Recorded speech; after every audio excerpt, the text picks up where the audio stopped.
Chill level காங்கிரீட்டோட importance and ஜன்னல் நிலைகள் விடும்போது என்னெல்லாம் கவனிக்கணுங்கிறத இந்த வீடியோவில் பார்க்கலாம். விண்டோஸோட பாட்டம் சைடில் வந்து சில் லெவல் காங்கிரீட் ப்ரொவைட் பண்ணுறது ரொம்பவே இம்பார்ட்டன்ஸு. அது எதுக்காகனா விண்டோவோட 2 கார்னர் சைட்லேயும் வந்து ஸ்ட்ரெஸ் கான்சன்ட்ரேஷன் அதிகமாக இருக்கும்.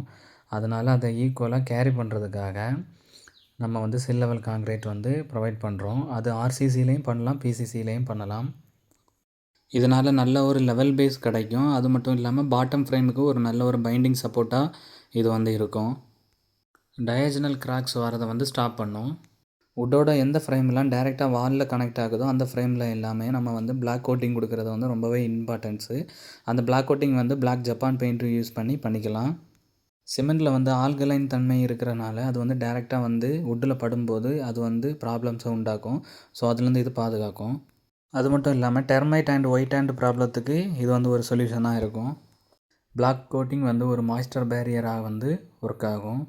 இதோட கோட்டிங் வந்து 2 டைம்ஸ் கொடுக்கறதுனால இதோட ஆயுட்காலம் வந்து இன்னும் அதிகரிக்கும்.